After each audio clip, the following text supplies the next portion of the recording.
Voyage en Algérie. Arrivé en une terre inconnue. Nous venons faire un film, un portrait de la jeunesse algérienne. Et à travers elle, dresser le bilan des 3 mandats du président Abdelaziz Bouteflika, 15 années à la tête de cette république algérienne qui se proclame populaire et démocratique. Malgré l'autorisation officielle, la douane bloque notre matériel de tournage.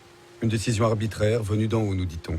De la DRS, je suppose, ce puissant service du renseignement et de la sécurité intérieure algérienne.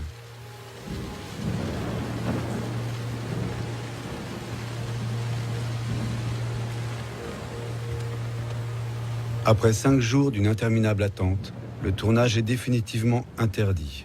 Et nous sommes invités avec insistance à quitter le pays.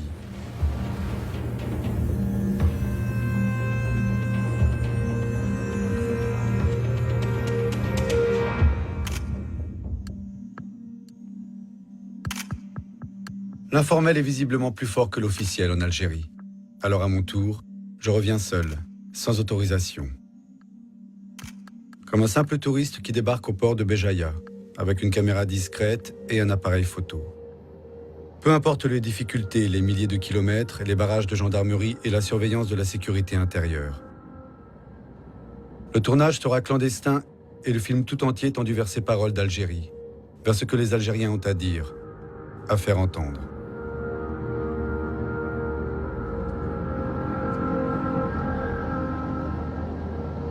À Ouargla, à plus de 1000 km d'Alger, la colère des chômeurs du Sud, comme on les appelle, explose régulièrement depuis près d'une année. C'est dans cette région que se trouvent les grands gisements de gaz et de pétrole, toute la richesse de l'Algérie. Depuis la sanglante prise d'otage sur le site gazier d'In Amenas par l'AQMI, toute la zone est sous surveillance de la DRS, la sécurité intérieure. Les manifestations des chômeurs qui ajoutent à l'instabilité sont durement réprimées. C'est donc là que commence mon voyage, avec les paroles de Madani, un de ces chômeurs du Sud. 30 ans à peine, diplômé, officiellement gardien de parking, officieusement blogueur. مثلا السلطات الجزائرية تعطي مشاريع لشركات أجنبية تستخدم عمالة بسيطة، ما هيش عمالة متخصصة، عمالة بسيطة وتخلص بالآلاف الأوروات والدولارات.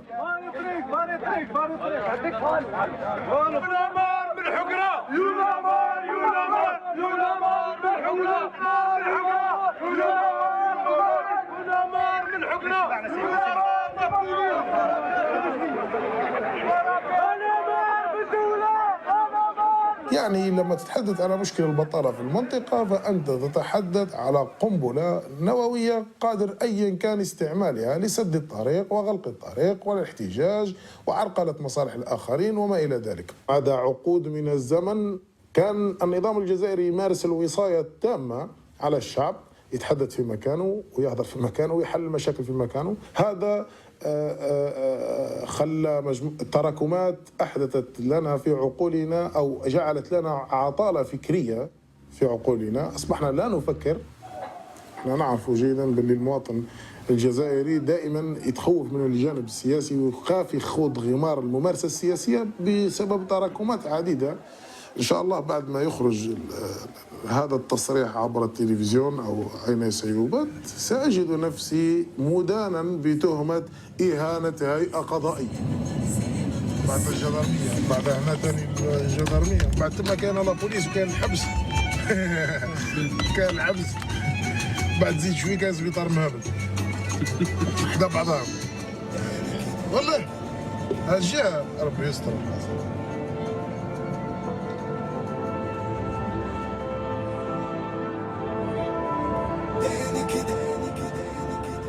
Dans tout le pays, la colère gronde.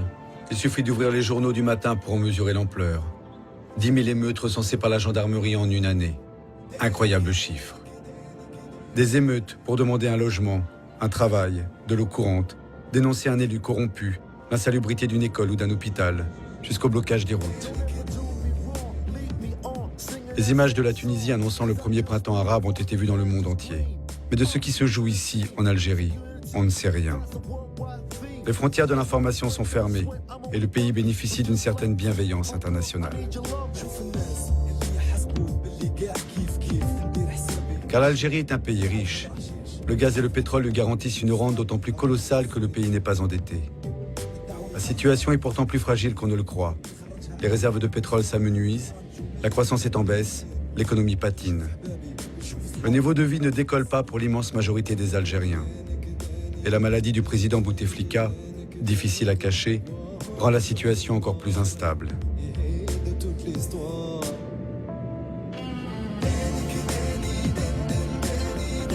Jusque-là, l'Algérie s'est maintenue à l'écart des grandes révoltes arabes qui ont fait basculer les pouvoirs autoritaires.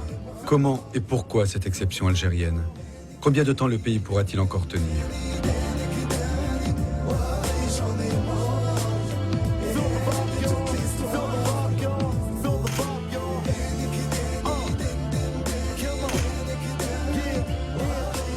Les Algériens se sont mis ensemble en 88, ont mené leur révolution 22 ans avant tous les autres pays arabes. La jeunesse a fait sa révolution. La jeunesse a payé très très cher. Il y a eu plus de 500 morts, il paraît, dans les rues en quelques jours. Cette jeunesse-là, elle a réveillé la conscience des Algériens.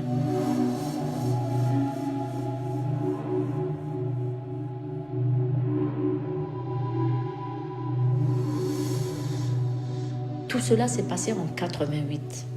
La jeunesse s'est rassemblée, la jeunesse s'est exprimée. Elle s'est exprimée d'une manière violente, d'une manière, de la seule manière qu'elle pensait juste. Ça a permis l'instauration d'une constitution pluraliste. Ça a permis la création, le pluralisme partisan. Ça a permis le multipartisme, ça a permis la création de milliers d'associations dans tous les domaines. Et donc, cette révolte, ou bien cette révolution, je ne sais pas comment on appelle ça, on appelle, nous l'appelons la révolte de la jeunesse du 5 octobre. Et donc maintenant, le monde entier peine à se rappeler ce 5 octobre. Mais nous, les Algériens qui l'avons vécu, nous ne l'avons pas oublié et nous ne l'oublierons jamais. Pourquoi ? Parce que ça a été suivi d'une dizaine d'années sanglantes.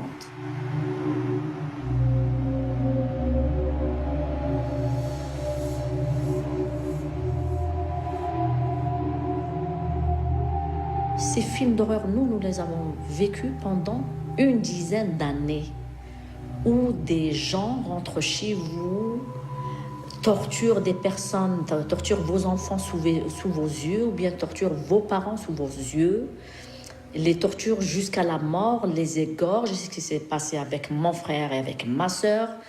Et donc, vous ne savez pas quand ils arrivent, ces gens-là. Vous ne savez pas qu'est-ce qu'ils vous veulent. Lorsqu'ils rentrent chez vous, ils vous disent, nous, tout ce qu'on veut, c'est l'instauration d'un État islamique et rien d'autre. Et puis, ils commencent la torture, l'assassinat.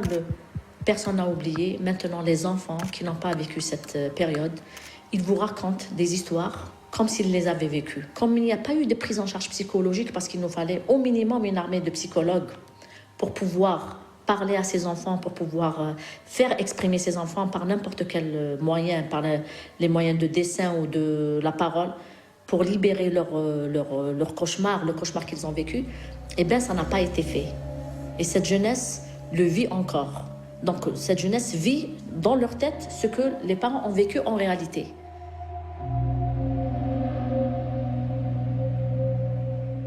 On se réveille de ce cauchemar de 10 années, de ce terrorisme de 10 années, et on se retrouve avec un Bouteflika à la tête de l'Algérie, avec un Bouteflika qui réfléchit à la manière des années 70, avec un Bouteflika qui réfléchit à la manière des pays de l'Est pendant les années 60 et 70. Comment est-ce que vous pouvez imaginer qu'on vive autre chose qu'un échec si on ne vit qu'avec la décision et l'autorité de ce système-là? On ne peut pas vivre autre chose qu'un échec. On le vit au quotidien, avec toute la richesse qu'englobe ce pays, avec toutes les richesses. Je parle de toutes les richesses, je ne parle pas que du pétrole ou du phosphate ou de l'or. Je parle surtout de la richesse humaine dont nous disposons.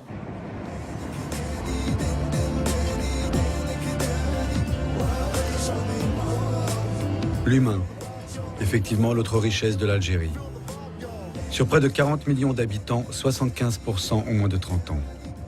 Cette jeunesse est une force pour le pays, mais tout aussi fragile que son économie. Le chômage touche plus de 20% des jeunes. Forcés à la précarité, sans formation ou diplômés sans emploi, une bonne partie de la jeunesse algérienne bouillonne. Elle échange sur les réseaux sociaux, partage la débrouille au quotidien, dénonce la corruption, s'interroge sur la maladie du président et sur le pouvoir occulte de l'armée et de ses généraux.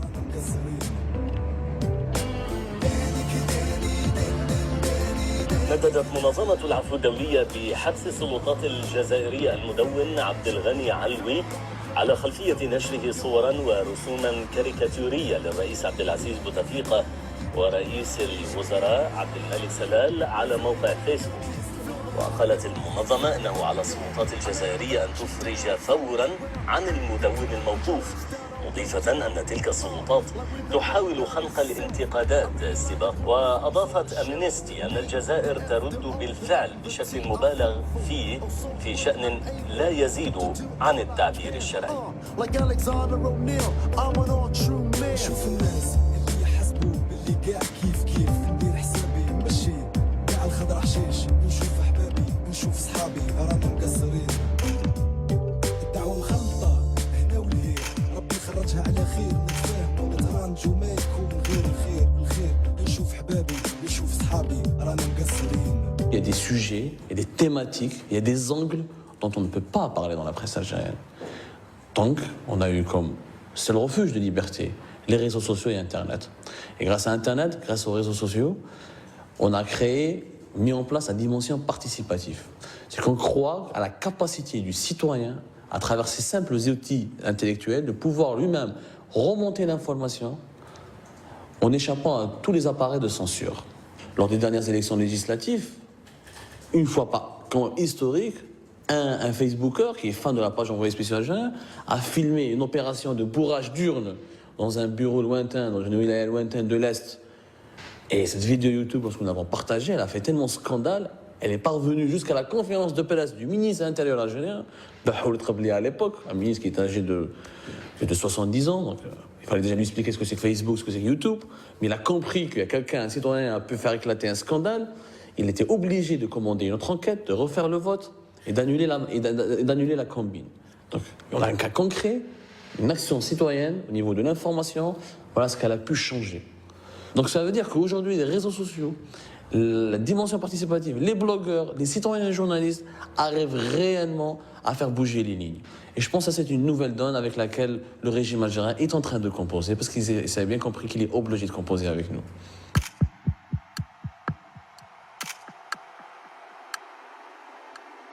Il faut savoir qu'en Algérie, le cybercafé, il est classé dans la même catégorie que la boîte de nuit, que le cabaret. C'est-à-dire, pour ouvrir un cybercafé, il faut des autorisations de malades. Il faut consulter les pompiers, la femme des pompiers, les policiers, les cousins des policiers, les gendarmes. Il ne faut pas être dans une cage, etc. La majorité, un grand nombre, pratiquement tous les cybercafés d'Alger sont clandestins. Ils ne bénéficient d'aucun agrément. Par exemple, aujourd'hui, il y a un mouvement sur Facebook financé avec l'argent qui s'appelle l'Armée électronique algérienne, dont le seul principe, dont la seule mission est de diaboliser les militants des droits de l'homme sur le terrain, les acteurs de changement, les militants anticorruption, les Facebookers et les blogueurs qui osent dire et qui osent dénoncer. Donc, nous sommes en pleine guerre de réseau, parce que l'État, le régime algérien a compris cet intérêt-là, parce qu'il craint surtout que cette énergie débordante, cette liberté qui commence à le bousculer, va se retrouver un jour ou l'autre sur le terrain. En Tunisie, il y a une homogénéité. En Égypte, il y a une certaine homogénéité, parce qu'ils avaient des régimes en place, homogènes, derrière lesquels il y a un dictateur qui cristallise tout ça. En Algérie, Bouteflika ne cristallise pas le régime. Parce qu'on sait qu'on a... Je me rappelle, une semaine, il y a quelques jours, il n'y a pas une semaine, après plusieurs semaines de recherche, j'ai fait un article où j'ai classé les 10 personnalités les plus puissantes de l'Algérie. Il n'y a que des militaires. Donc 4 ou 5, on ne sait même pas les regarder. On ne connaît pas. Les colonels ou les générateurs, on ne les connaît même pas. Donc l'Algérien, quand il sort dans la rue, il ne sait pas, il va lutter contre qui. Il ne va pas dire Bouteflika dégage, parce qu'il sait bien que ce pouvoir est quelque parcelle. Il n'est pas détenu uniquement par Bouteflika. Depuis les émeutes, depuis le début du printemps arabe, bizarrement, le régime a donné énormément d'argent. Toutes les banques publiques ont reçu comme instruction de donner des crédits à tous les projets qui sont présentés par l'ANSES, c'est-à-dire tous les projets que les jeunes postulent pour avoir ces crédits-là. Énormément d'argent a été donné. Une enquête a été faite. Plus de 60%, entre 50 et 60% de ces entreprises, micro-entreprises, n'existent même pas sur le terrain. C'est que les jeunes, ils ont fait quoi? Ils ont pris l'argent de l'ONCEJ. Ils l'ont détourné. Certains sont partis en Turquie pour faire des voyages, des lunes de miel. Certains sont partis en haraga. D'autres, ils ont complètement acheté des voitures. Ils commencent à circuler avec, à s'amuser avec. Et lorsqu'on a fait une enquête sur le terrain, on leur demande pourquoi vous avez fait cela. Vous voulez le développement, vous voulez le développement économique, vous voulez la justice sociale. Eh bien, le régime vous donne de l'argent et vous ne développez pas votre pays. On a été quand même étonnés par une réponse étrange, mais qui a été unanime. Qu'est-ce qu'ils nous répondent? Eh bien, cher ami, le régime, quand il prend de l'argent, quand il les place en bons trésors américains, quand il va aller se soigner à Val-de-Grâce, quand il s'achète des biens immobiliers à l'étranger, il ne demande pas notre avis. Ah ben nous aussi, on estime que cet argent, ça fait partie des caisses, on les utilise comme on le veut. C'est notre droit. Et c'est un acte de résistance qu'on peut déplorer. On ne va pas reconnaître. Il est clair que c'est pas légitime ce qu'il est en train de faire. Mais c'est aussi un acte de résistance. La société algérienne n'évolue pas suivant un modèle socioculturel bien précis. Elle évolue uniquement suivant des envies, des désirs et des pulsions. C'est pour ça que pour moi, l'Algérie, c'est le pays de l'émotion. Ça n'a jamais été le pays de la réflexion. Et il faut absolument qu'on compose avec cette émotion.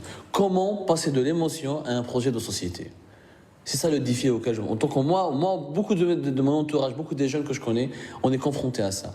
Comment nous, Algériens, on va se poser, on va se calmer pour penser à un projet de société? Ben, il faudrait qu'on sublime notre émotion. On n'y arrive pas.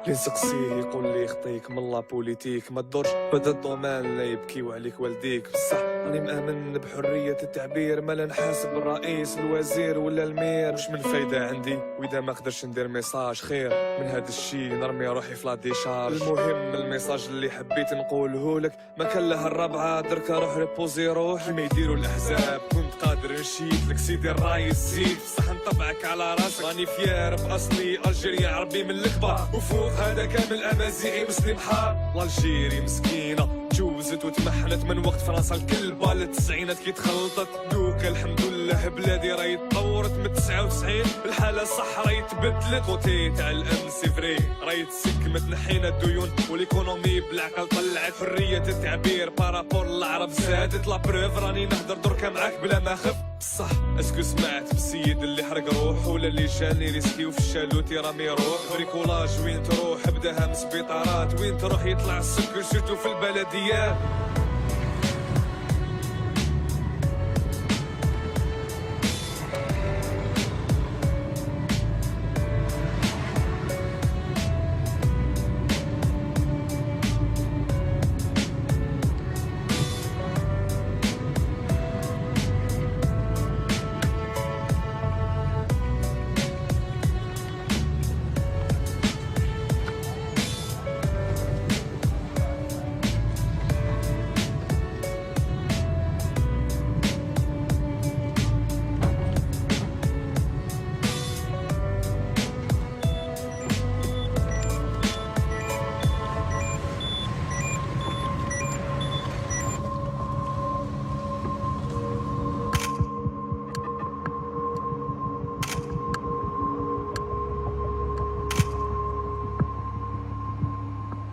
ما تقدرش خدمه وحده ما تخرجكش مع المعيشه غاليه مع راك تعرف البلاد لاباي ماشي مليحه ثم لازم تعاون روحك نخدم هنا في النهار نخلص لاباي نورمال سيمبوليك ونخدم في الليل على لاسيرونس على لاسيرونس باش نعاون روحي وحده نمد مصروف تاع الدار لي شارجك تعرف تريسيتي الماء باش انسان يزيد يسقم روحه شويه يسقم روحه ويخبي شويه دراهم يدير دي بروجي باك يتزوج بالك صح له بارت ما يخلص لا ديال بالك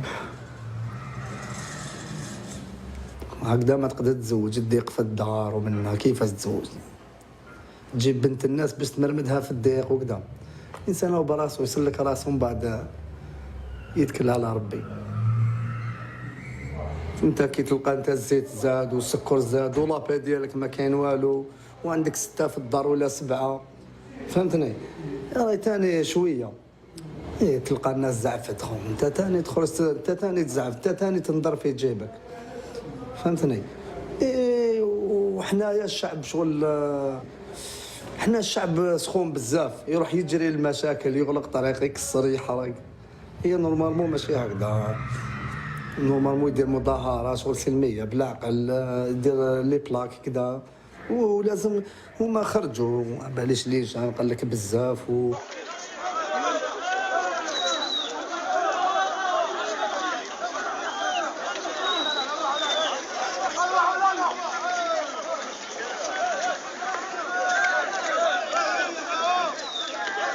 وراهم إمكانيات، أنا شنو نشوفوا إحنا إمكانيات، وراهم إمكانيات. عندي سطاد قدام الدار، عندي صال ميسكيلاسيون، ما عندنا والو، تخرج ما كاين والو، تخرج لوطوروت، الدراري برا صغار يلعبوا برا، فهمتني؟ الطريقة ماشي مخدومة، وراهم الإمكانيات. القهاوي معمرين على 9 تاع الصباح ل 10 ل 11، نقول القهوة هذه باليش أنا كل يوم جمعة. إيه قهوة ما تفرغش، حب يقول الشعب ما رجال ما مش خدامين. كانوا لهنا كان عندنا مارشي، كانت الناس تخدم تدخل الجورنية تاعها، نحى المارشي الناس هاي صابر، كان اللي شرا طونوبيل ولا كلونديستان، وكان اللي دار فيزا قلع، وكان اللي قاعد شاد الحيط.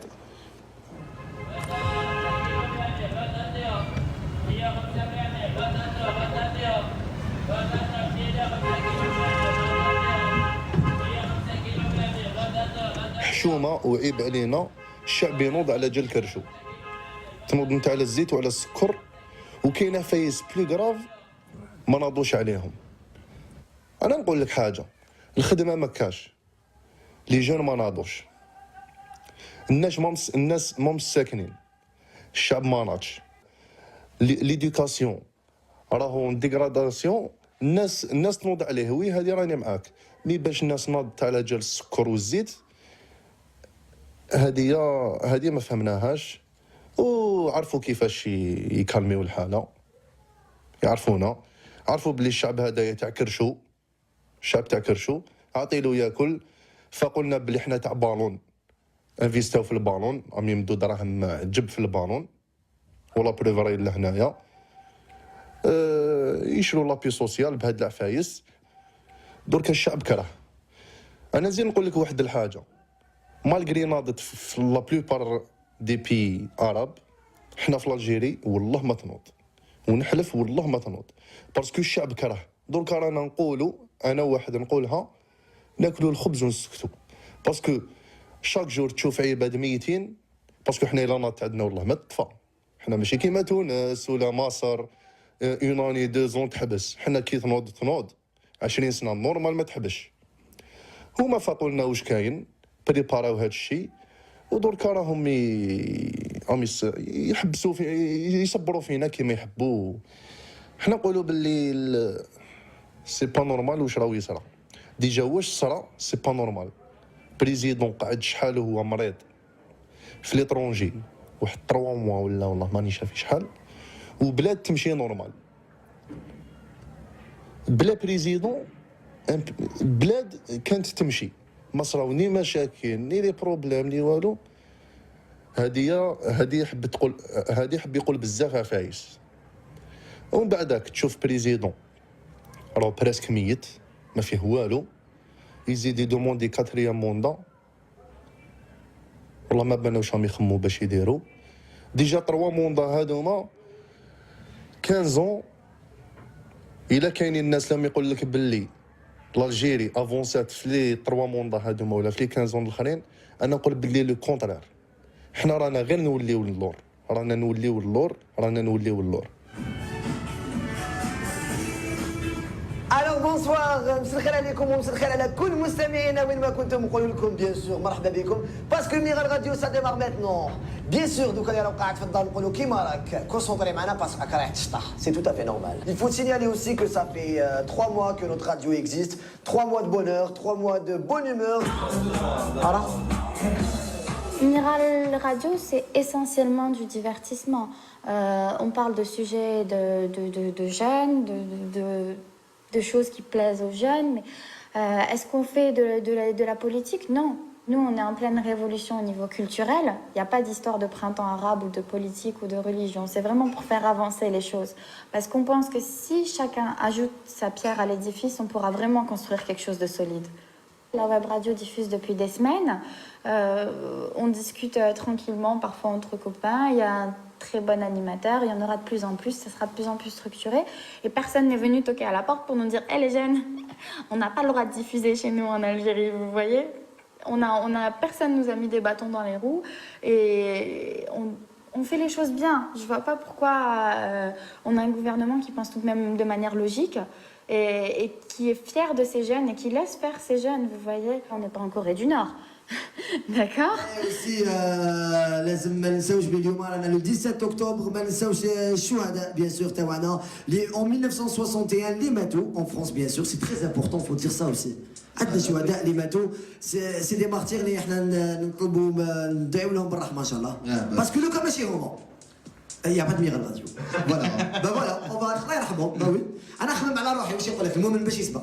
روحه. يسبق بروحه. فوالا. ألوغ لو كان ماشي هما اليوم ما كاش نحنا وما كاش لا تلفزيون الجيريان وما كاش هاد لا سوسيتي اللي رانا عايشين فيها وأوسي ما كاش نوتخ بريزيدون اللي نحيوه بالمناسبة اللي لا دوني بوكو بور نوتخ بلاد. نقولوا ربي يطول في عمر عبد العزيز بوتفليقة وربي يطول في عمر الدولة تاعنا.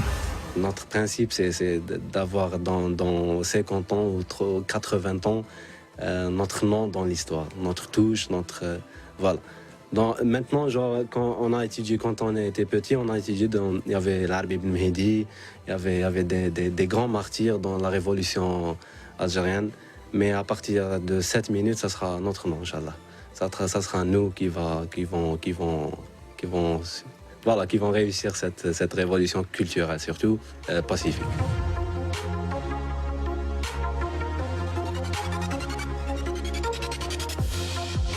Moi, j'ai la possibilité d'aller et de venir comme je veux, donc je ressens moins ce côté coincé, ne pas pouvoir circuler dans les autres pays. Donc, du coup, étant donné que cette donnée, j'en tiens pas compte, étant donné que je suis binational, du coup, c'est vrai que c'est un petit peu, je suis un petit peu en marge par rapport à tout ce qui peut être dit ici en Algérie par les jeunes. Il y a beaucoup de codes ici en Algérie qu'il faut savoir vivre avec, en tout cas. C'est plus des interdits, du moins, des interdits qui sont...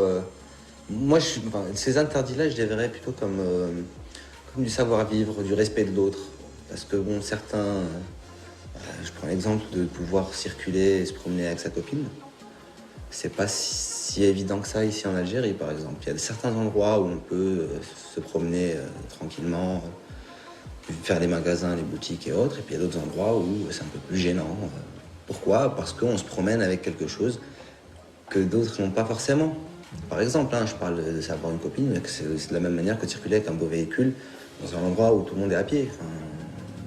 C'est une manière c'est perçu comme si on exposait une richesse qu'on a par rapport aux autres. Et c'est ça qui pose problème ici en Algérie, parce qu'il y a de grosses différences entre les personnes. Et du coup, faut donner un petit peu de respect, du moins un peu de compassion. C'est pas du respect, c'est du respect, mais de la compassion aussi, en disant, étant donné que les autres, une autre personne n'a pas forcément la même chose que moi, du coup, je vais éviter de le montrer. Les plages publiques, par exemple, il est interdit de consommer de l'alcool. Par contre, il y a des endroits faits pour, des plages privées, tenues par des hôtels, par exemple. Mais ça reste inaccessible. C'est-à-dire que quelqu'un qui n'a pas les moyens de le faire, mais qui a envie de vivre cette vie-là, ne pourra pas.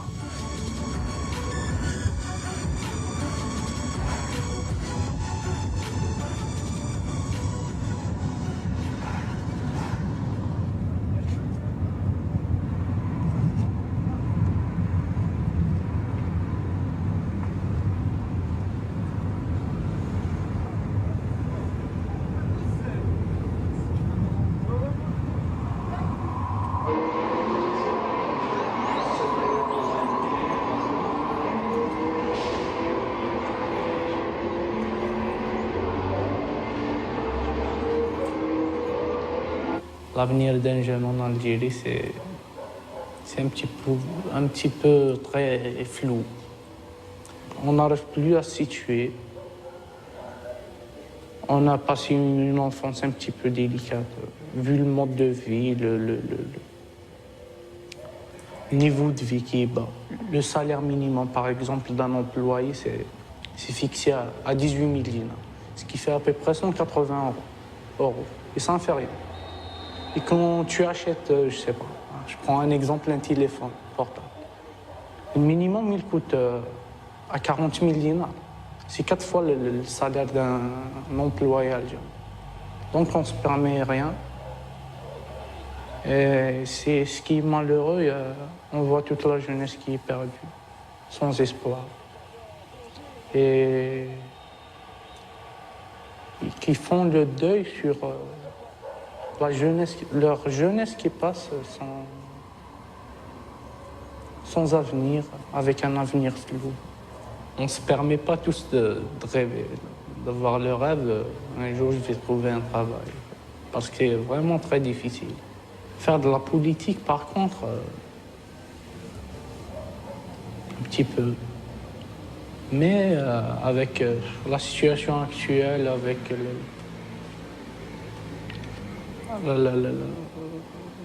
la censure qu'on a, avec la répression qu'il y a, c'est un petit peu difficile. Parce que les personnes ont peur. Ont peur, vraiment. Ils n'osent pas exprimer leurs idées. Parce que il n'y a pas de liberté, il y a une répression terrible sur les jeunes. Toi, si tu oses manifester ou quoi, faire une manifestation, tu seras arrêté. Et puis, tu auras des problèmes à l'avenir. Même ton passeport, tu ne pourras pas l'avoir. Donc, on réfléchit à ça. Il y a beaucoup de problèmes pour les jeunes, sincèrement. Quand tu es à la fac et ton professeur te censure, donc je pense que l'université, c'est elle qui forme l'élite. Je voyais l'université d'un autre œil. J'avais une bonne image de l'université. Mais maintenant, quand je suis à l'intérieur, c'est tout à fait le contraire. On voit les propagandes qui circulent du pouvoir. La retourne, toujours, comme on dit. On est dans une espèce d'une roue. Tu cours à l'intérieur, comme un hamster qui court dans sa roue. Tu n'arriveras pas à sortir. Parce qu'il n'y a qu'une seule idée qui circule.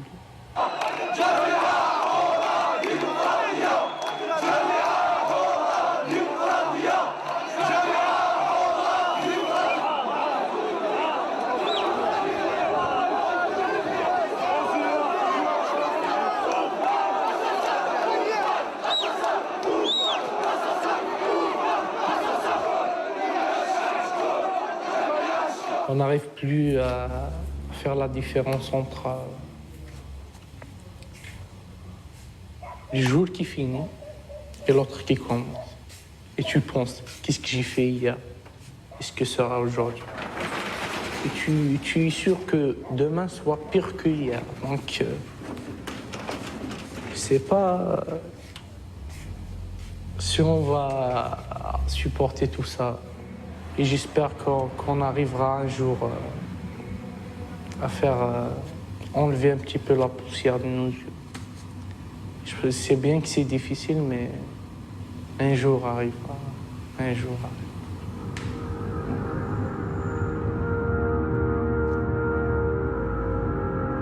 Tout comme en Tunisie, au même moment en janvier 2011, les manifestations algériennes sont parties de ce sentiment d'abandon, de mépris de la part du pouvoir.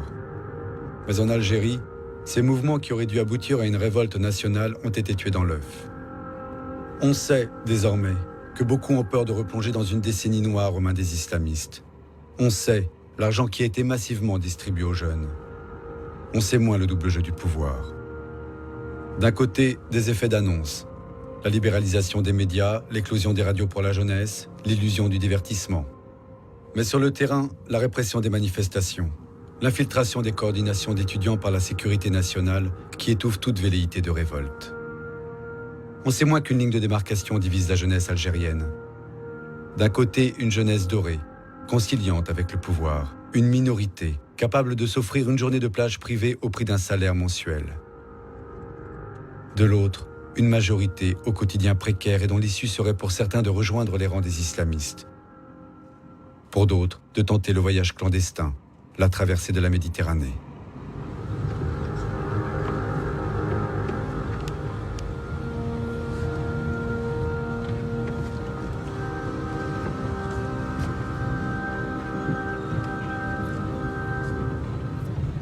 On ne peut faire aucun reproche à la jeunesse, en fin de compte, en Algérie. Parce que c'est elle qui devrait en formuler des reproches. Parce qu'elle est, elle est prise au piège. Prise au piège de beaucoup d'injustices.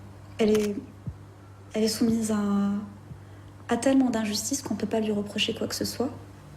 Il y a une forme de rupture avec l'Algérie, avec leur pays, avec leurs repères, avec leur identité. Une forme de désespoir qui fait que c'est forcément triste. Au-delà des cas particuliers qu'on pourrait raconter, tout plein d'histoires, de parcours qui font que, oui, il y a de quoi parler de tristesse. C'est assez triste d'avoir 25 ans, ne pas pouvoir accéder à un logement, ne pas pouvoir accéder à un emploi, ne pas pouvoir se marier parce qu'on n'a pas de logement, ne pas pouvoir travailler, avoir de l'argent, vivre, étudier. Et voilà, c'est triste, bien sûr que c'est triste. On culpabilise les jeunes, mais ça c'est encore une fois une démarche politique pour se dédouaner.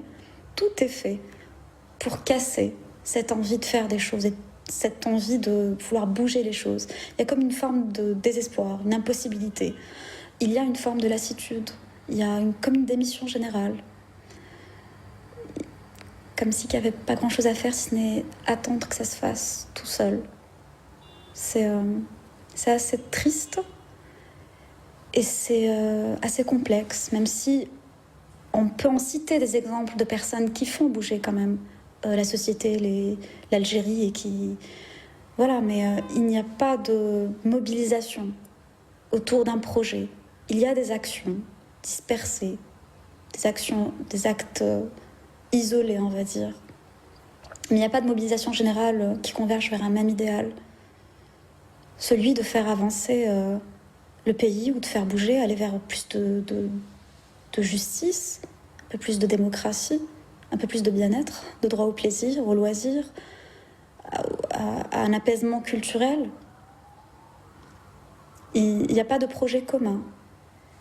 Ils ont, en fait, il y a eu, en fait, ils ont réussi à casser toutes les initiatives et ils ont réussi à diviser les gens, diviser les Algériens. Il y a beaucoup d'hostilité. C'est assez fascinant. Parfois, j'éprouve une forme d'admiration pour ce régime, parce que il le réussit très bien. Il a réussi à monter les Algériens les uns contre les autres, pendant qu'il fait ses petites affaires. Est-ce que les jeunes ont le droit d'exister pleinement? C'est une question. Est-ce que la femme algérienne a le droit d'exister pleinement? C'en est une autre. Beaucoup plus dramatique, ça c'est sûr. Il y a 2 mois, à Djidjel, dans une ville de l'Est, extrêmement conservatrice, une jeune femme qui n'a même pas 20 ans, qui s'appelait Romeissa, s'est suicidée avec son amoureux en se jetant du haut d'un immeuble pour échapper à un mariage forcé. Alors ça fait un petit peu caricature d'en parler comme ça, mais oui, en Algérie, il y a des mariages forcés. Quand on sort de la capitale, quand on sort d'Alger, il y a de quoi se taper la tête contre un mur. Tellement il se passe des choses horribles, quoi. Les femmes sont battues, les femmes sont marginalisées, sont étouffées. Il y a un véritable problème du rapport à la femme en Algérie. On la diabolise, c'est la cible de toutes les de toutes les frustrations, de toutes les colères qu'on rejette forcément sur elle. Et Alors, c'est des violences sous toutes ses formes. Donc, c'est des violences dans la rue, c'est des violences concrètes, des femmes combattent, c'est des violences dans le code de la famille qui fait que beaucoup de femmes souffrent de la polygamie, par exemple, même s'il y a eu des amendements qui font que maintenant on demande son avis à la femme, mais on sait très bien que dans la réalité des choses, elle n'a pas trop son mot à dire. Une femme peut aller déposer plainte pour violence conjugale, ensuite elle est bien obligée de rentrer chez elle, affronter son père, qui sera peut-être pas content, ou son frère, ou son cousin, et encore moins son mari. Il y a toujours eu cette culture musulmane dans laquelle on a tous bercés, dans laquelle on a grandi. Mais on sent maintenant qu'il y a autre chose, une forme de fermeture, de désir d'aller vers un extrême. On le sent. Et on sent que c'est la femme qui est autour de tout ça. On sent qu'elle dérange, que son émancipation est effrayante pour eux. Que de la voir dans la rue, conduire, travailler, gagner de l'argent, avoir des idées, ça gêne, ça gêne. Aller à la fac, pour beaucoup de jeunes femmes algériennes, c'est pas vraiment accéder à un enseignement, c'est plus échapper un petit peu à sa condition, échapper à la maison, quoi.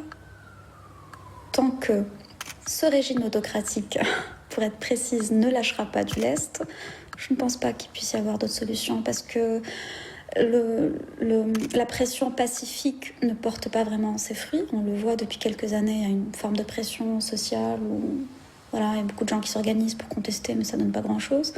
La violence dans la rue, c'est vraiment pas une solution. Et on voit clairement que les Algériens n'en veulent pas, et ils n'ont pas totalement tort. On l'a déjà vécu, et c'est pas forcément la meilleure des solutions. Et donc du coup, voilà, l'attente, le temps. On attend. Attendre quoi, on sait pas trop, mais on attend. إذا نجرى أجرى عليا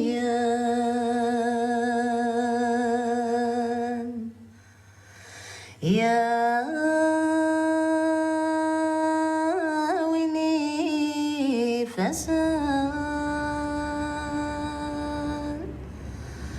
أي حبي كلي وطاسا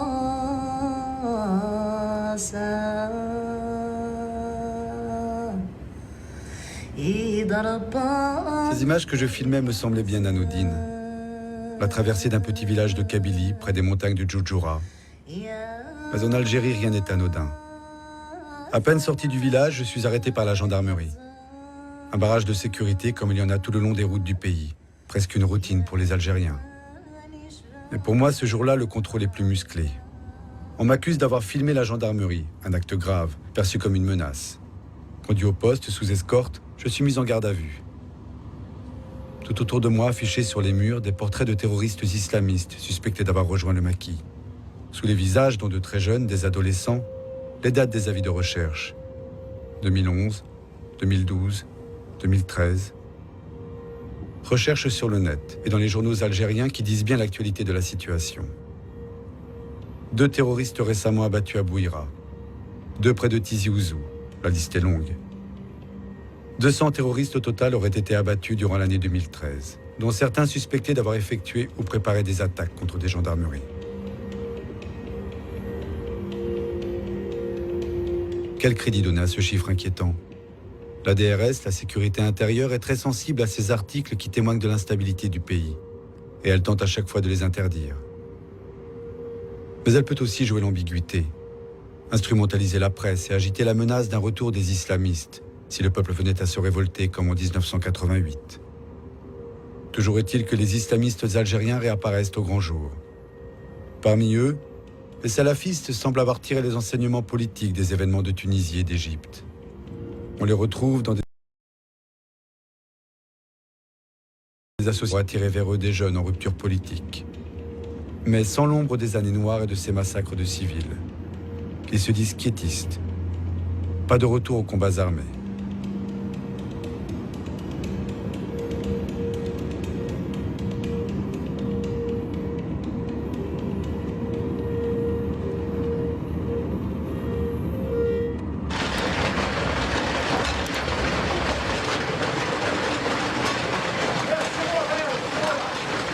تسرتي ولاش تسرتي يعني تحاميها في الدين، اما الكوميتي دو فيلاج، اما الدوله، اما ديمس فردان، اما الدين كان ولا شتا سرتي الدين في كثر ربي سبحانه هو كنا تخدم السيس الدين تدي فكار ربي سبحانه يشبع تخدم السيس وكذا نبغى نخدم حسب عاد حميد الدولاتي اللي مدرسه قرانيه اظهر نوارشي مش تطاح ذكرنا في الدين هذه سنن الدين وكان تيلي لا سوسيتي تلها تقرز ثورة لاسوسياسيون يقرا متى تسرتي تخدم تحدش في الجامعين يخص الجامعه محسوبه ما تكتفين الدين أضغرون الغاشي الدين فهمن بليك سوى ربي سبحانه ذي الحق أتعبض وتعبض الملك لا النبي لا الشيخ لا أساس لا زورو وقيد الصح وقيد الأساس الدينار الدين تنهض قتل النفس من الكبائر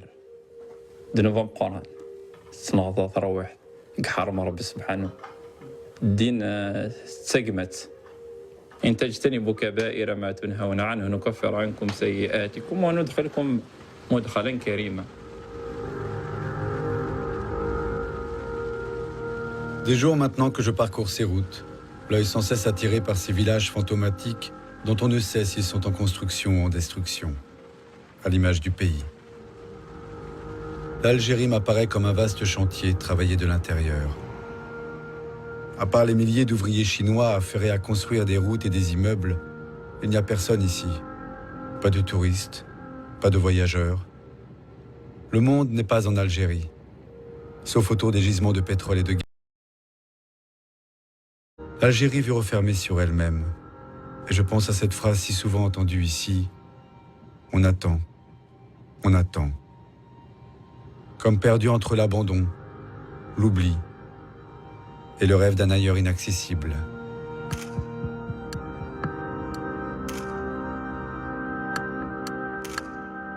Pour le cas qui concerne mon fils c'était quelqu'un de bien, quelqu'un qui a toujours fréquenté mes relations. C'est des profs de médecine, parce que je fais de la communication, donc je fais de la publicité, tout ça.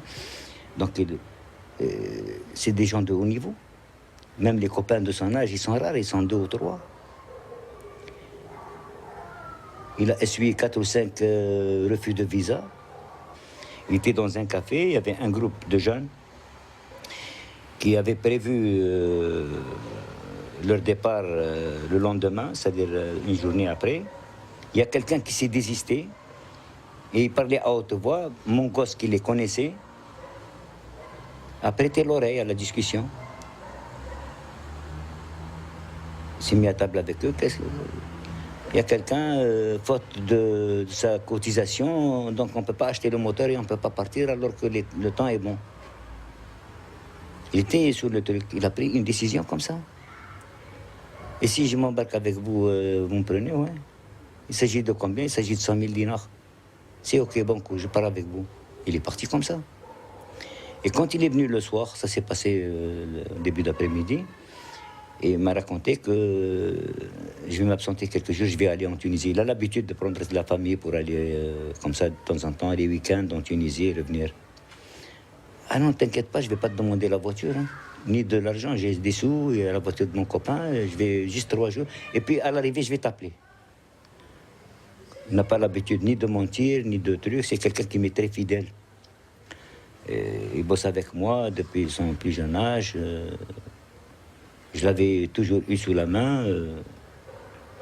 C'est comme ça qu'il a pris la décision de partir. Comment je l'ai su? C'est après quelques temps.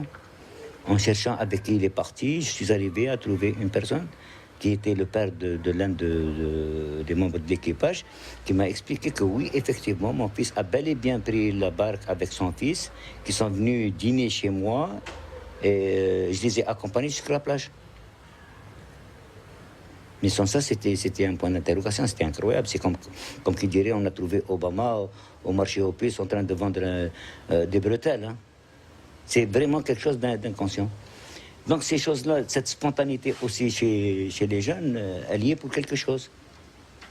Mais pour ce qui me concerne, pour ce qui concerne mon fils, c'est uniquement ça. Il a toujours voulu voir le monde, il était un petit peu en avance, mais il était contraint d'être enfermé. Le problème le plus satanique, c'est comment des nations arrivent à créer, gérer, légiférer, légitimité, une précarité. On te crée des emplois de jeunes.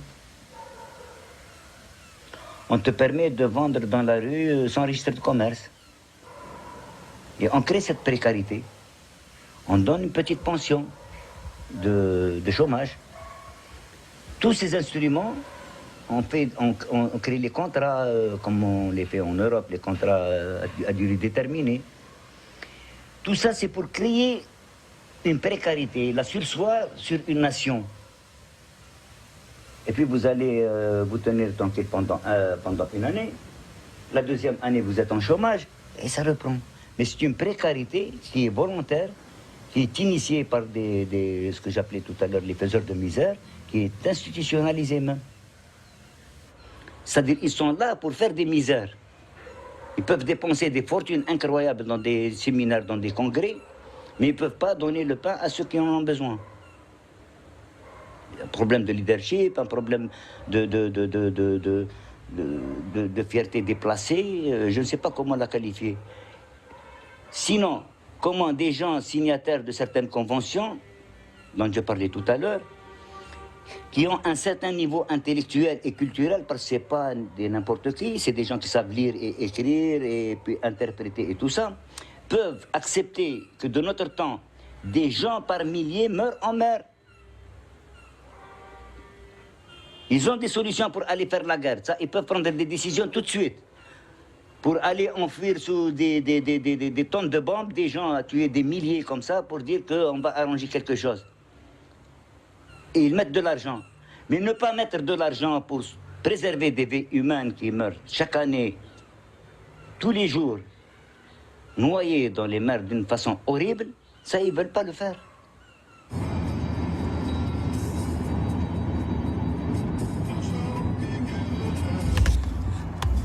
La route est bloquée. Il y a les barrages de gendarmerie et il y a les barrages de la colère. Avec à chaque fois la même méthode. Les pierres sur la route, les pneus qui brûlent.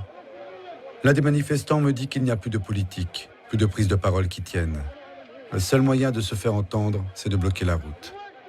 Aujourd'hui, il manifeste contre la précarité des logements. Les gendarmes m'interdisent de filmer avec mon téléphone. Un jeune tente de s'immoler par le feu. L'émeute tourne au drame.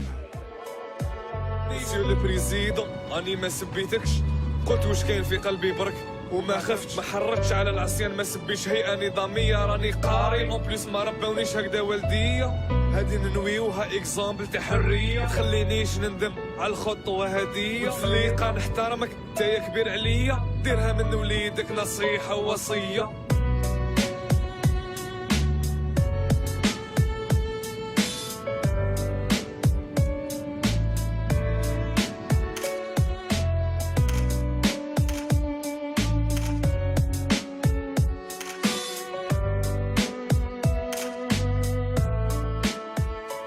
Si vraiment on existe, si on est là, c'est parce qu'on est créé pour avoir un message, pour porter un message. Chacun a un message à donner.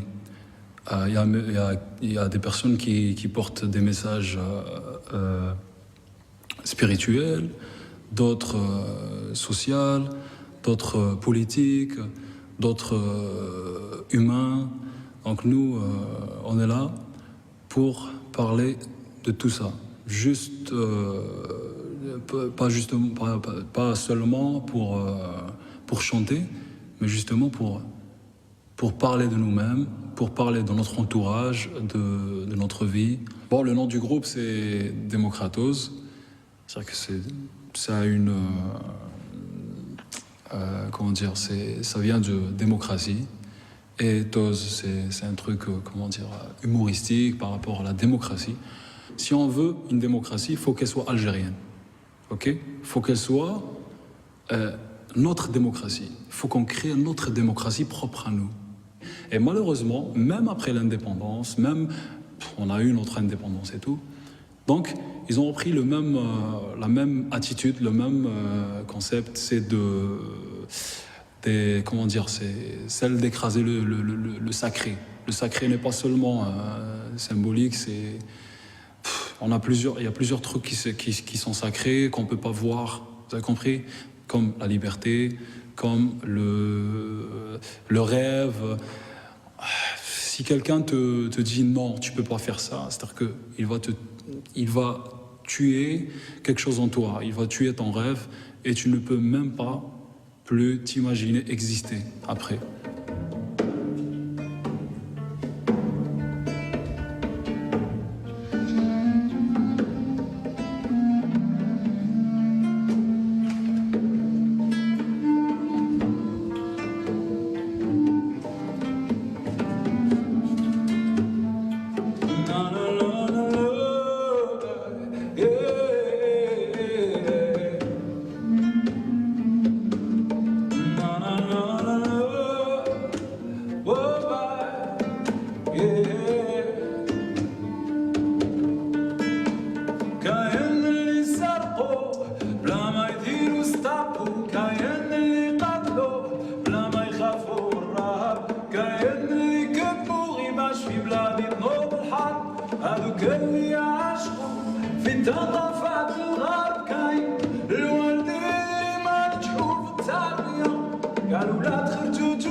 Je quitte l'Algérie avec l'écho de toutes ces paroles, de ces mots sincères et justes.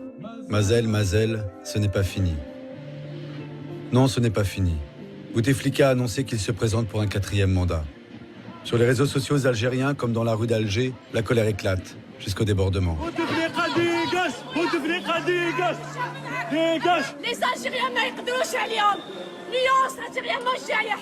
اليوس الجزائريين صبر. الجزائريين صبر. صبر. صبر أيوب. Mais gare à vous. Quand le géant se réveille, gare à vous.